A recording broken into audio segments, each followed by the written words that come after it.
نحمدہ ونصلی ونسلم علی رسولہ الکریم اما بعد فاعوذ باللہ من الشیطان الرجیم بسم اللہ الرحمن الرحیم قال رسول اللہ صلی اللہ تعالی علیہ وسلم ثلاثۃ یضحک اللہ الیہم او کما قال النبی صلی اللہ تعالی علیہ وسلم۔ معزز ناظرین و سامعین، آج کی گفتگو میں ایک حدیث طیبہ کا مختصر سا حصہ آپ کی سماعتوں کی نظر ہے، جس میں ان 3 خوش نصیبوں کا ذکر جمیل ہے جنہیں اللہ رب العالمین دیکھتا ہے تو تبسم فرماتا ہے، مسکراتا ہے۔ مشکات شریف کی اس حدیث طیبہ میں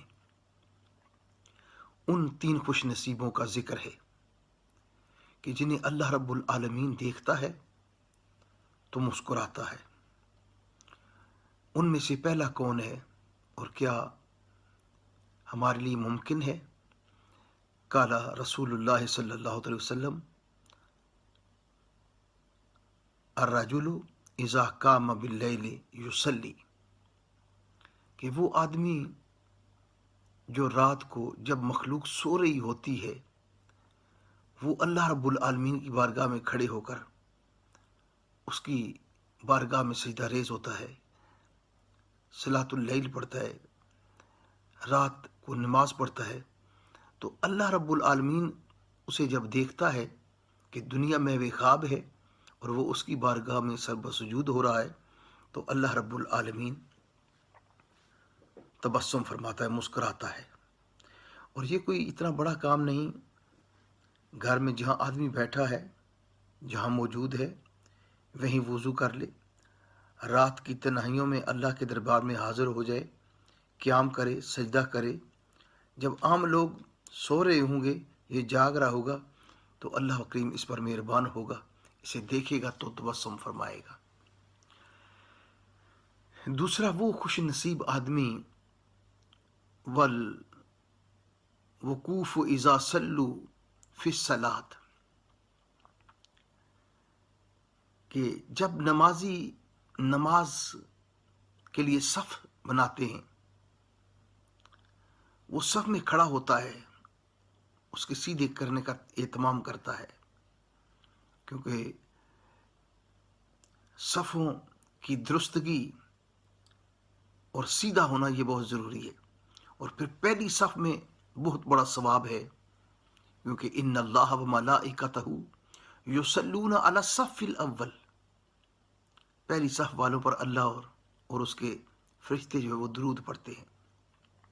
جب بندہ نماز میں صف کے لیے کھڑا ہوتا ہے اور پورا اہتمام کر کے وہ تکبیر تحریمہ میں کھڑا ہوتا ہے یا وہ صف سیدھی رکھتا ہے، تو اللہ رب العالمین ایسے خوش نصیب کو دیکھ کر مسکراتا ہے کہ میرا بندہ میری بارگاہ میں صف بستہ کھڑا ہے۔